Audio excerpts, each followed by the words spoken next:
नमस्कार दोस्तों। टॉपिक चल रहा है हमारा कैपिटल स्ट्रक्चर थ्योरीज और 3 अप्रोचेस अपन यहाँ पर डिस्कस कर चुके हैं। नेट इनकम अप्रोच और ट्रेडिशनल अप्रोच दोनों रेलेवेंट कैटेगरी की थी। दोनों का वैल्यूएशन भी हमारा बिल्कुल एक जैसा था। और फिर हमने दूसरी अप्रोच इररिलेवेंट कैटेगरी के अंदर पढ़ी, नेट ऑपरेटिंग इनकम अप्रोच, जो कि ये कह रही थी कि कैपिटल स्ट्रक्चर के अंदर चेंजेस करने से हमारे फर्म की वैल्यू पर किसी तरीके का कोई इम्पैक्ट नहीं आता है। क्लियर? वैल्यूएशन यहाँ पर सिमिलर था, मतलब मैं वैसा तो नहीं कहूँगा, लेकिन उन्हीं फॉर्मूलों की हेल्प से हम यहाँ वैल्यूएशन कर सकते हैं क्रॉस मल्टीप्लिकेशन करके। यानी कि नई नई चीज़ें नहीं आएगी, वैल्यूएशन करने का तरीका एक जैसे पैटर्न पे चलेगा। अगर KO गिवन है तो सीधे वैल्यू ऑफ फर्म कैलकुलेट कर दीजिए EBIT डिवाइडेड बाय KO से। अगर KE गिवन है तो पहले इक्विटी की वैल्यू निकालिए, उसमें डेट की वैल्यू जोड़िए, आपके पास फर्म की वैल्यू निकल करके आ जाएगी। कैसे आती है इक्विटी की value? EBIT minus interest divided by KE। आज की इस वीडियो की हेल्प से हम नई अप्रोच पढ़ेंगे, जो कि है हमारी fourth approach, Modigliani and Miller approach. Clear? Modigliani and Miller approach हम यहां पर देख रहे हैं बेटा। आइए, MM अप्रोच हम इसे यहां पर कहते हैं शॉर्ट में, मोदी-ग्लानी एंड मिलर अप्रोच। देखिए, मोदी-ग्लानी एंड मिलर अप्रोच भी इररिलेवेंट कैटेगरी की अप्रोच यहां पर बताएंगे। ये भी NOI अप्रोच को सपोर्ट करते हैं। जैसे NOI अप्रोच कह रही थी कि कैपिटल स्ट्रक्चर में चेंजेस करने से हमारे फर्म की वैल्यू पर कोई इम्पैक्ट नहीं आता, सेम उसी तरीके से MM अप्रोच का भी यही कहना है कि अगर आप कैपिटल स्ट्रक्चर के अंदर चेंजेस करते हैं तो उसकी वजह से हमारे फर्म की वैल्यू के अंदर कोई इम्पैक्ट नहीं आएगा। लेकिन इन्होंने एक स्टेप आगे जाकर के बात करी।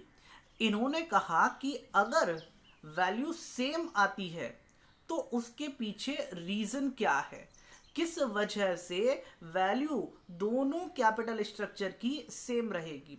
उसका जस्टिफिकेशन इन्होंने प्रोवाइड किया, arbitrage process. Clear? Arbitrage process का मतलब क्या होता है, उसे मैं आपको एक बहुत ही छोटे से एग्जांपल से समझाता हूं। जैसे कि फॉर एग्जांपल आप यहां पर कैलकुलेटर खरीदना चाहते हैं और आप एक शॉप पर गए और उन्होंने कैलकुलेटर की रेट बोली 300 रुपीज़। आप वेल अवेयर थे, आपने कहा यार ये कैलकुलेटर तो सिर्फ 100 रुपये के अंदर आ जाता है, ये बिना मतलब में मुझे लूटने की कोशिश कर रहा है 300 रुपये मांग करके। तो हमने उनको कहा कि भैया आपको कितने चाहिए, 300 में मैं ला के दे देता हूँ आपको। That is we are ready to sell at that price. आ रही है बात समझ में? लेकिन जनरली हम ये देखते हैं कि दुकानदार जो है वो ग्राहकों से खरीदते नहीं है, दुकानदार ग्राहकों को बेचते हैं। एक मिनट के लिए मान ले कि हम बाय भी कर सकते हैं, हम यानी कस्टमर बाय भी कर सकता है और सेल भी कर सकता है, जैसा कि सिक्योरिटीज शेयर्स के केस में होता है। तो हमने क्या करा, 300 में बेचने का वहाँ कमिटमेंट कर लिया। हम थोड़ा सा दूर आगे एक और स्टेशनरी शॉप है, वहाँ जाकर के पूछे, 100 रुपये में हमें वो कैलकुलेटर मिल गया। हमने 100 रुपये में यहाँ से कैलकुलेटर खरीदा और 300 रुपये में वहाँ बेच दिया। आ रही है बात समझ में? मजे हो गए बेटा, बैठे बैठाए 200 रुपये का प्रॉफिट हो गया। आ रही है बात समझ में? इस प्रोसेस को आर्बिट्रेज प्रोसेस कहते हैं। यानी होमोजीनियस प्रोडक्ट हो, यानी सेम टू सेम प्रोडक्ट हो, तो उसकी प्राइस सेम होनी चाहिए, यानी वो सब जगह 100 रुपए में मिलना चाहिए, इग्नोरिंग ट्रांजैक्शन कॉस्ट। अब एक जगह अगर वो सस्ता मिल रहा है और दूसरी जगह महंगा मिल रहा है, तो यहां पर एक रैशनल इन्वेस्टर, समझदार इन्वेस्टर सस्ता खरीदेगा और महंगा बेचेगा और डिफरेंस प्रॉफिट रियलाइज करेगा। क्लियर? क्या कर रहे हैं हम, ए शॉप पर 300 रुपए में बेच रहे हैं और बी शॉप से 100 रुपए में खरीद करके लेकर के आ रहे हैं। नेक्स्ट, अगले दिन फिर गए हम, इस बार हमने बी शॉप से 10 कैलकुलेटर खरीदे। क्यों 200 रुपए कमाओ, 2000 कमाएंगे इस बार। आ रही है बात समझ में? और वो 10 कैलकुलेटर हमने ए शॉप पर जाकर के बेच दिए। मजा आ गया, हमारे 2000 रुपए की कमाई हो गई बैठे बिठाए। अगले दिन फिर गए हम और इस बार 100 कैलकुलेटर खरीद लिए। हारी बात समझना। हम ऐसा रेगुलर बेसिस पर करते गए बेटा। दुकानदार बड़ा समझदार, बोले यार ये क्या चक्कर है, रोज यहाँ कैलकुलेटर खरीदने आता है। उसने अपने नौकर को आपके पीछे लगा दिया कि देख ये क्या करता है कैलकुलेटर का। सारी बात समझ। और उसने आपको पीछे पीछे जाते देखा और सब कुछ राज अपने मालिक को जाकर के बता दिया। रोज की तरह आप फिर कैलकुलेटर खरीदने गए। उन्होंने कहा भाई साहब 150 रुपए में मिलेगा कैलकुलेटर। तो हमने मनी मन सोचा कि यार अभी भी 150 रुपए का प्रॉफिट मिल रहा है, क्या टेंशन है। आ रही है बात समझ में? हमने फिर से कैलकुलेटर खरीद लिया, यानी कैलकुलेटर खरीदना बंद नहीं करा। इधर जहां हम बेच रहे थे, सेम डाउट दुकानदार को हुआ कि यार ये लफड़ा क्या है, रोज रोज कैलकुलेटर ले आता है। तो अकॉर्डिंगली उसने भी अपने नौकर को आपके पीछे भेज दिया। राज की बात पता चल गई और उन्होंने कहा कि भैया 200 रुपए में हम ये कैलकुलेटर आपसे खरीदेंगे, बेचना है तो बेचिए। हमने कहा 50 रुपए मिल रहे हैं, क्या बुरे हैं, बिना मेहनत के। यानी ये प्रोसेस जब तक चलती रहेगी, जब तक दोनों प्राइजेस इक्वल नहीं हो जाती। दोनों इक्विलिब्रियम लेवल पर आ ही जाएंगे। क्यों आ जाएंगे भैया? जहां पर सस्ता है वहां डिमांड इंक्रीज हो रहा है, और अगर उतनी सप्लाई इंक्रीज ना हो तो वो डिमांड प्राइस को इंक्रीज करता है। सिमिलरली इधर सेलिंग फर्म पे सप्लाई इंक्रीज हो रही है। अगर सप्लाई इंक्रीज हो रही है तो उसकी वजह से प्राइस रिड्यूस होना स्टार्ट हो जाएगी। क्लियर? तो कहने का मतलब ये है कि डिमांड और सप्लाई के फोर्सेस से वो हमारी प्राइसेस वापस इक्विलिब्रियम लेवल पर आ जाएगी। जहां डिमांड ज़्यादा है वहां पर प्राइस इंक्रीज होगी, और जहां सप्लाई ज़्यादा है वहां पर प्राइस रिड्यूस होगी। वो कैलकुलेटर 300 से 250 पर बिकना होगा, 200 पर बिकना होगा। खरीदने की रेट 100 से 150 जाएगी, 150 से 200 जाएगी। कहीं ना कहीं ऐसी प्राइस आएगी जहां वो वापस इक्विलिब्रियम लेवल के अंदर आ जाएंगे। यही तो एमएम अप्रोच कहना चाहती है कि अगर डिफरेंस आता है तो वो सिर्फ टेम्परेरी डिफरेंस है, और आर्बिट्रेज प्रोसेस की वजह से वो सेटल डाउन हो जाएगा।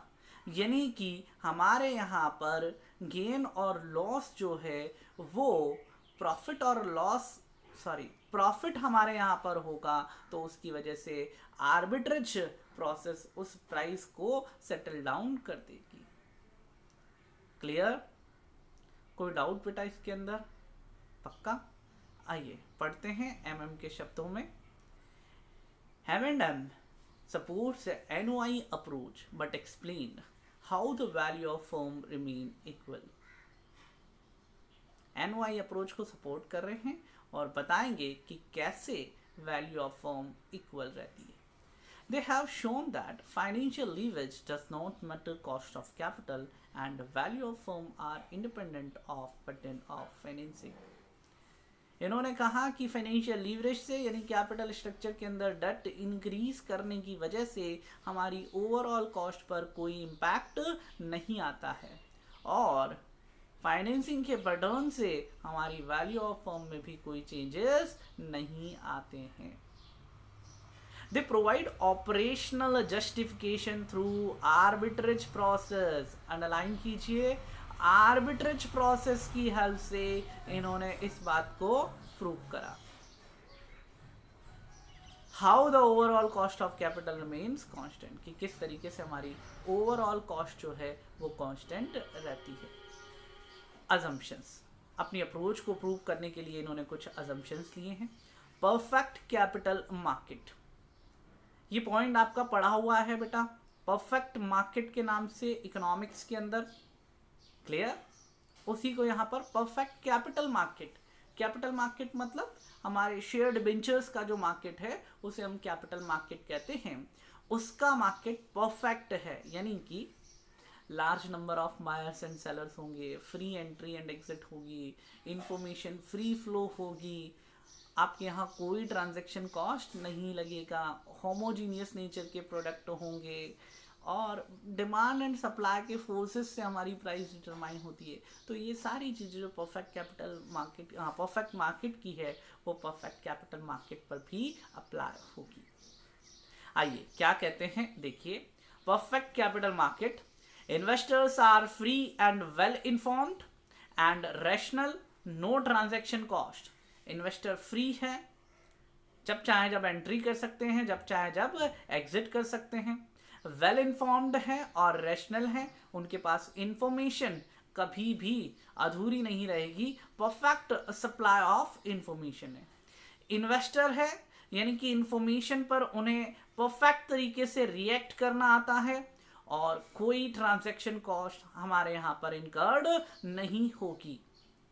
होमोजीनियस फर्म्स, होमोजीनियस फर्म्स का मतलब होता है एक जैसी फर्म, तो यहाँ एक जैसी फर्म का मतलब है ऑपरेशनल रिस्क यानी बिजनेस रिस्क जो है वो सेम कैटेगरी की है। होमोजीनियस रिस्क क्लास कंपनी, यानी रिस्क की कैटेगरी से हमने ये कहा है कि उनकी रिस्क जो है वो होमोजीनियस है, वो सेम टू सेम है।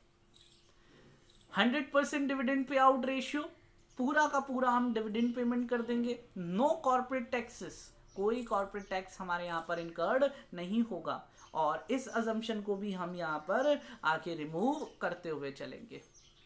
Next, the personal leverage and the corporate leverage are perfect substitute. Leverage की जगह भी मैं कैपिटल स्ट्रक्चर वर्ड यूज करूं कि यानी इन्वेस्टर का जो कैपिटल स्ट्रक्चर है, इन्वेस्टर अगर जो पैसा अरेंज कर रहा है वो कॉर्पोरेट कैपिटल स्ट्रक्चर के जैसा रहेगा।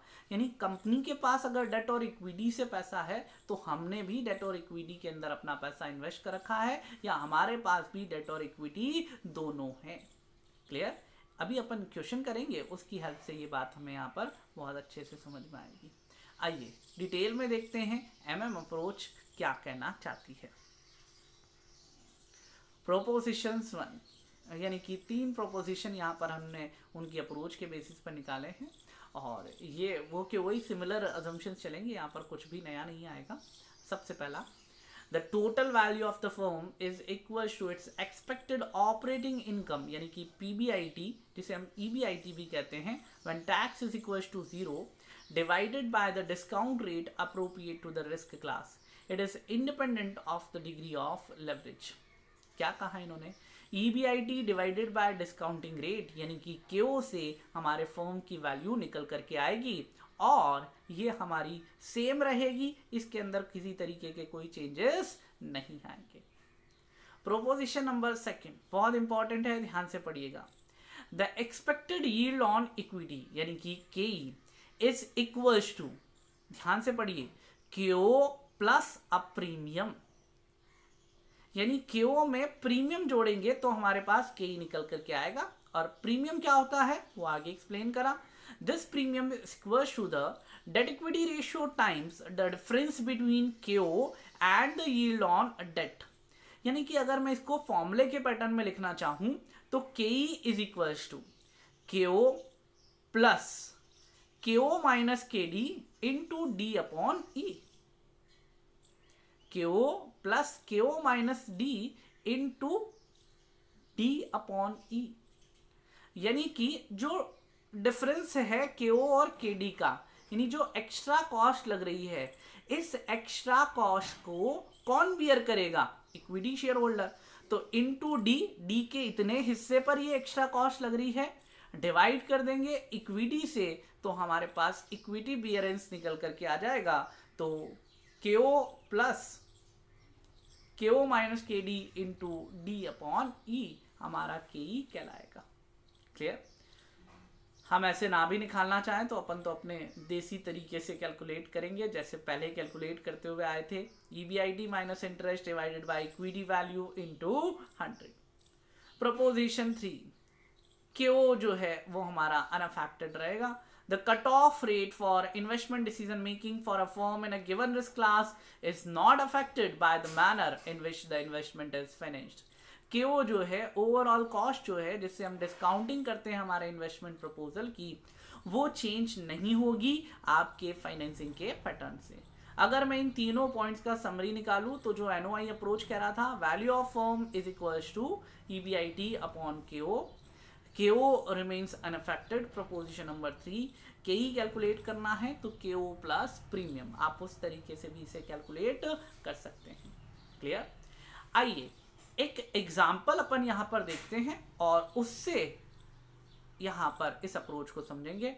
थोड़ा सा लेंदी सॉल्यूशन है तो आप बहुत ध्यान से समझिएगा। Clear? Calculate the value of firm according to MM approach and show how it remains constant। हमें शो करके बताना है कि कैसे ये कांस्टेंट रहेगी।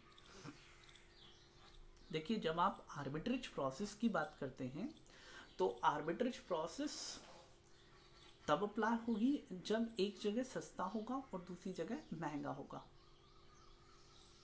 तो एक बार का वैल्यू में डिफरेंस आएगा। क्लियर? अब वो जो वैल्यू में डिफरेंस हमारा यहाँ पर आ रहा है वो तो NI अप्रोच की में ही आता है। तो यहाँ अपन 3 स्टेप में वर्किंग करेंगे और पहली स्टेप है हमारी वैल्यूएशन ऑफ फर्म। और वैल्यूएशन ऑफ फर्म के आगे आप लिखिए स्टेप नंबर 1, एग्जाम्पल 10 सॉल्व कर रहे हैं अपन। वैल्यूएशन ऑफ फर्म्स डैश देकर के लिख लीजिए, NI अप्रोच के जैसा, नेट इनकम अप्रोच में जैसा वैल्यूएशन कर रहे थे सेम टू सेम वैसा ही वैल्यूएशन हम यहां पर करेंगे। क्लियर? आइए सबसे पहले यहां पर हम इक्वेशन फॉर्मेट में ना करके टेबुलर फॉर्मेट में कर रहे हैं। सबसे पहले हम इक्विटी की वैल्यू निकालेंगे। बताओ कैसे निकाल रहे थे नेट इनकम में इक्विटी की value? EBIT minus interest divide KE। तो इसको इक्वेशन में ना लिख के टेबल में लिखना है। EBIT minus interest EBT divide KE, equity value आ गया। तो पर्टिकुलर्स X एंड Y, सबसे पहले लिखिए EBIT, उसके नीचे वाली रो में माइनस इंटरेस्ट, ये आ गया EBT, फिर उससे नीचे वाली रो में डिवाइड KE, ये आ गया आपका इक्विटी वैल्यू, प्लस कर देंगे डेट तो वैल्यू ऑफ फर्म। ये फॉर्मेट लिख लिया अपन ने। आओ जी वैल्यू पुट कर देते हैं। Firm x EBIT net operating income, EBIT कहलाता है 1 लाख रुपए। दोनों फॉर्म में बेटा 1-1 लाख ही है।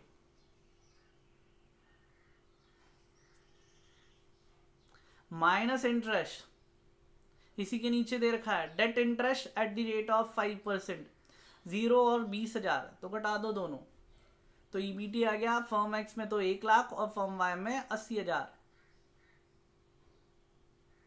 डिवाइड कर देंगे KE से। फर्म एक्स के अंदर है 10% KE, फर्म वाई के अंदर है 12% KE, तो वैल्यू आ जाएगी फर्म एक्स की तो 10 लाख इक्विटी वैल्यू, और वाई की आ गई 6,66,667।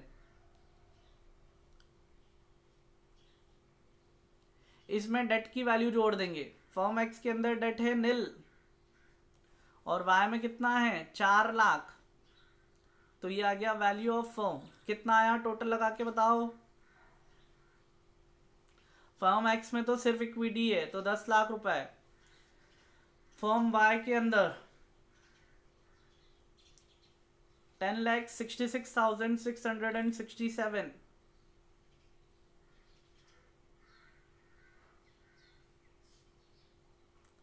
क्लियर। आइए, वैल्यू ऑफ फर्म डिफर कर रही है तो एक एरो बनाइए बड़े से छोटे की तरफ, y से सेल करेंगे और x में बाय करेंगे। आर्बिट्रेज प्रोसेस शुरू कर रहे हैं बेटा। Step number 2, arbitrage process. बेचिए भैया फर्म y के अंदर, सेल इन y लिमिटेड। हम ये अज्यूम कर लेते हैं कि हमारे पास 10% की होल्डिंग है। वैसे क्वेश्चन के अंदर नहीं दिया होगा तो आप अज्यूम कर सकते हैं। 80% टाइम आपको गिवन होगा, यानी कि वाई लिमिटेड में हमारे पास 10% की हिस्सेदारी है। चूंकि पर्सनल कैपिटल स्ट्रक्चर और कॉर्पोरेट कैपिटल स्ट्रक्चर सेम माना जाता है, अजम्पशन याद आ रहा है? पर्सनल कैपिटल स्ट्रक्चर और कॉर्पोरेट कैपिटल स्ट्रक्चर सेम होता है, इसलिए वाई में हम 10% की होल्डिंग डेट में भी मानेंगे और इक्विटी में भी मानेंगे। दोनों बेच दो। इक्विटी की वैल्यू कितनी थी भैया टोटल 100%? 6,66,667। इसका 10% मैंने होल्ड कर रखा है तो वो 10% में बेच दूंगा, 66,667। नेक्स्ट 4 लाख के टोटल डेट है, उसमें से 10% की होल्डिंग मेरे पास है तो 4 लाख का 10% कितना हो गया? 40,000। दोनों बेच दिया, पैसा आ गया 10,667। आप चाहो तो पूरा एक्स लिमिटेड में इन्वेस्ट कर सकते हो, लेकिन हम 10% की होल्डिंग रखना चाहते हैं तो 10% ही इन्वेस्ट करेंगे एक्स लिमिटेड में। अब ये जो पैसा आया है इससे हम एक्स लिमिटेड के अंदर बाइंग करेंगे, होल्डिंग करेंगे। एक्स लिमिटेड में सिर्फ इक्विटी है तो हम भी पैसा सिर्फ इक्विटी से लाएंगे। बाय इन एक्स लिमिटेड, इक्विटी 10%, 10 लाख थी, 10 लाख का 10% 1 लाख, यानी हम पहले भी 10% के मालिक थे और अभी भी 10% के मालिक हैं। यानी पहले 10% का मालिक बनने के लिए मुझे 1,06,667 रुपए लगाने पड़ते थे, 1,06,667। लेकिन एक्स लिमिटेड में वही होल्डिंग, क्योंकि दोनों एक जैसी फर्म है, वही होल्डिंग बनाने के लिए मुझे सिर्फ 10% 1 लाख रुपए लगाने पड़ेंगे। यानी कि मेरी होल्डिंग ऑनरशिप मेंटेन रही और मैंने 6,667 का गेन यहां पर कर लिया। तो कैपिटल नेचर का गेन आ गया sale minus buy, capital gain sale minus buy 10,667 minus 1,06,667 रुपए का, यानी 6,667 का हमारे पास कैपिटल गेन आ गया। हमने कैपिटल सेव कर ली, हमारे पास में बचा ली। तो यार इससे अच्छा तो आप 50,000 के इन्वेस्ट कर देते। तो दो गड़बड़ हो जाती है, एक तो आपकी होल्डिंग कम रह जाती 5% ही, पहले 10% के मालिक थे अब 5% के ही रहेंगे। दूसरा, मैं इन्वेस्टमेंट थोड़ी कम कर रहा हूं, मेरा मुझे पहले भी जितनी कमाई होती थी अब भी उतनी ही कमाई होगी, यानी मेरी कमाई में कोई अंतर नहीं आया, लेकिन मैंने कैपिटल बचा ली। तो देखिए मेरे यहां पर कैपिटल नेचर का गेन तो आ गया 6,667 का, लेकिन मेरा रिटर्न मेंटेन रहेगा। तो स्टेप नंबर 3 में हम रिटर्न कैलकुलेट करके शो करके बता रहे हैं। Step number 3, calculation of return. Return आपको आपके इन्वेस्टमेंट पर मिलता है, तो पहले हम वाई लिमिटेड में कितना कमाते थे ये निकाल लेते हैं। वाई लिमिटेड में आपके पास दो चीजें थी, इक्विटी और डेट। दोनों पर हम रेट ऑफ रिटर्न, यानी कि कंपनी की जो कॉस्ट है वो हमारे लिए रेट ऑफ रिटर्न है, उससे हम रिटर्न डिटरमाइन कर लेते हैं। आइए सबसे पहले इक्विटी है मेरे पास कितनी, वाई में 66,667, इसका 12% कंपनी का कॉस्ट है, मेरा कमाई है, इंटू कर दीजिए 12%, 8,000 आ गया। दूसरा डेट था मेरे पास 40,000 का, स्टेप नंबर 2 में देखो 40,000 का डेट है आपके पास, उस पर मैं 5% का इंटरेस्ट कमाता था, debt interest at the rate of 5%। तो 40,000 का 5% आ गया 2,000। 8,000 प्लस 2,000, पहले 10,000 की कमाई चला करती थी, अब एक्स लिमिटेड में भी मेरी कमाई 10,000 रुपए की ही रहेगी। कैसे रहेगी देखिए, इक्विटी के अंदर जब हम यहां पर पैसा इन्वेस्ट किए थे एक्स लिमिटेड के अंदर 1,00,000 रुपए की, तो हमें एक्स लिमिटेड में कितनी कमाई हो रही थी? 10% की, यानी कि 10,000। 1,00,000 का 10%, 10,000। पहले भी 10,000 की कमाई थी, अभी भी 10,000 की कमाई, यानी कमाई में कोई फर्क नहीं आया, लेकिन आपने 6,667 की कैपिटल बचा। यानी बहुत सिंपल सा लॉजिक है कि मैं फर्म एक्स के अंदर 1,00,000 रुपए लगा करके 10,000 कमा सकता हूँ, और वही 10,000 की कमाई करने के लिए फर्म वाई में 1,06,667 रुपए देने पड़ रहे। मैंने कहा क्यों दें 6,000 रुपए एक्स्ट्रा। हमने वहां से पैसा निकाल लिया, बेच दिए सारी चीजें, और 6,667 की कैपिटल बचा ली, और बाकी की 1,00,000 एक्स में इन्वेस्ट कर दी। यानी कि मेरे रिटर्न में 10,000 का रिटर्न पहले भी मिल रहा था, अभी भी 10,000 का रिटर्न मिल रहा है, उसमें कोई चेंजेस किसी भी तरीके का नहीं है, लेकिन कैपिटल हमने बचा ली। बेटा ये वैसी ही बात है कि जैसे हम बहुत सी बार देखते हैं कि हमें जब वही क्वालिटी सेम चीजें अगर अल्टरनेट सब्स्टिट्यूट प्रोडक्ट के अंदर मिल जाती है, तो हम इसको बेच करके वहां से खरीद लेते हैं। हमारे पास हमारा प्रोडक्ट मेंटेन्ड है, क्वालिटी भी वही की वही है, लेकिन हमने 4 पैसे यहाँ पर अपने पास बचा लिए। तो एमएम अप्रोच बहुत सिंपल है और बहुत लॉजिकल है। आइए सबसे पहले मैं इसको एक बार समराइज करता हूँ। एमएम अप्रोच एनओआई अप्रोच को सपोर्ट कर रही है, यानी कि कैपिटल स्ट्रक्चर में चेंजेस की वजह से हमारे फर्म की वैल्यू में कोई इंपैक्ट नहीं आएगा, वो उतनी की उतनी ही यहाँ पर चलती रहेगी, केओ भी सेम रहेगा।